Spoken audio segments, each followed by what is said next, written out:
Hey everyone, सो NEET 2022 के लिए botany में कैसे जाना है वेटेज वाइज वो मैं आपको बताती हूँ। जिन चैप्टर्स की वेटेज ज़्यादा है उन्हें अगर आप पहले कवर करेंगे और उसके बाद आप टेस्ट देंगे तो आपका कॉन्फिडेंस पर सब्जेक्ट बढ़ता है, ओवरऑल मार्क्स बढ़ते हैं, तो उससे पढ़ने का मन करता है, you get a better score.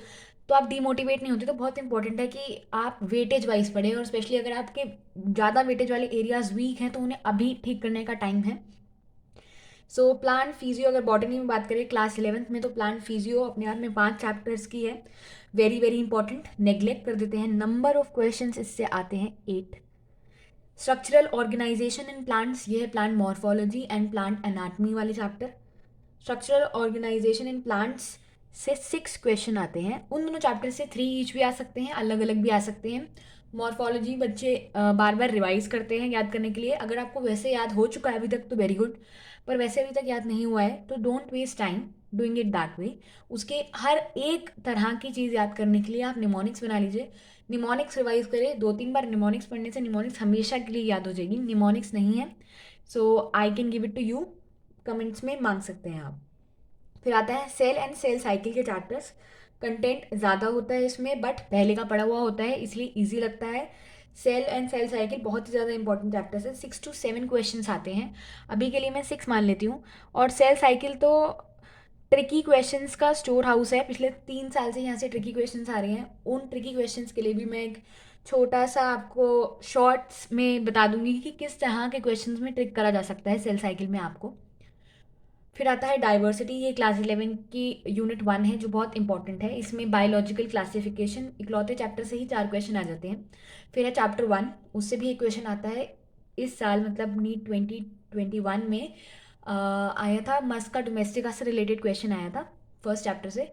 फिर बायोलॉजिकल क्लासिफिकेशन, और इसमें एक और चैप्टर है जिसे हम कहते हैं प्लांट किंगडम। ये बहुत ज़्यादा बहुत ज़्यादा बहुत ही ज़्यादा इंपॉर्टेंट यूनिट है। इससे आते हैं 7 क्वेश्चंस। सो अगर इंपॉर्टेंट वाइज चले क्लास 11th में तो प्लांट फिजियो सबसे ज़्यादा इंपॉर्टेंट है, और उसके बाद सबसे ज़्यादा इंपॉर्टेंट है डाइवर्सिटी। फिर आ जाते हैं हम क्लास 12th पे। क्लास 12th पे इकोलॉजी, जो पूरी बॉटनी का सबसे इंपॉर्टेंट चैप्टर मैं मानूंगी। सबसे ज़्यादा वेटेज इसी की है, इससे 10 क्वेश्चंस आते हैं। इकोलॉजी बिल्कुल टफ नहीं है, क्लास 12th की लास्ट यूनिट है। इसमें सिर्फ याद करने की चीज़ें हैं, बार बार रिवाइज करने से आप इसके सारे क्वेश्चंस कर सकते हैं। कोई बहुत ज़्यादा दिमाग लगाना नहीं है। इकोलॉजी मिस करने वाले लोगों को मैं बेवकूफ़ कहती हूँ, क्योंकि इकोलॉजी से बहुत सारे क्वेश्चंस आते हैं। मैच द फॉलोइंग वाले खूब सारे क्वेश्चंस इकोलॉजी से ही बनाए जाते हैं। फिर आती है जेनेटिक्स। जेनेटिक्स में मैं कह सकती हूँ हाँ, बच्चों को दिमाग लगाना पड़ता है इसलिए वो छोड़ देते हैं या कम अटेम्प्ट करते हैं।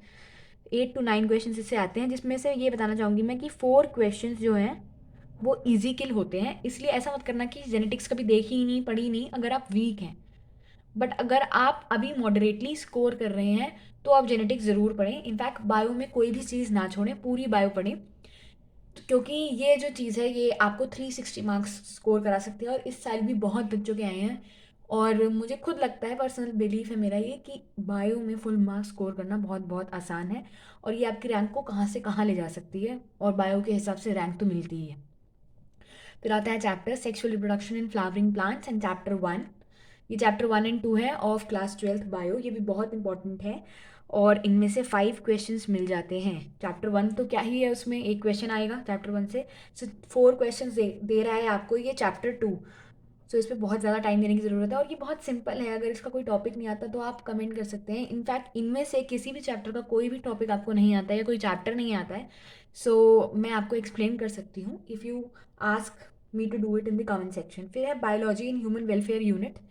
इसमें एक चैप्टर तो है जूलॉजी का, ह्यूमन हेल्थ एंड डिसीज। बाकी 2 चैप्टर है माइक्रोब्स और क्रॉप वाले, वो आते हैं इसमें बॉटनी में। और इसलिए ये 1 से 2 क्वेश्चन हमें देता है। माइक्रोब्स इन ह्यूमन वेलफेयर से an number of type of question बन सकते हैं। उससे असर्शन रीजन बन जाते हैं, उससे क्या कुछ नहीं बन जाता, उससे मैच द कॉलम्स बनते हैं, ट्रू फॉल्स बन जाते हैं। वो बहुत बहुत बहुत ज़्यादा इंपॉर्टेंट चैप्टर है और बार बार रिवीजन वाला है, but at the end of the day काफ़ी ईजी है। For more such videos please like share and subscribe.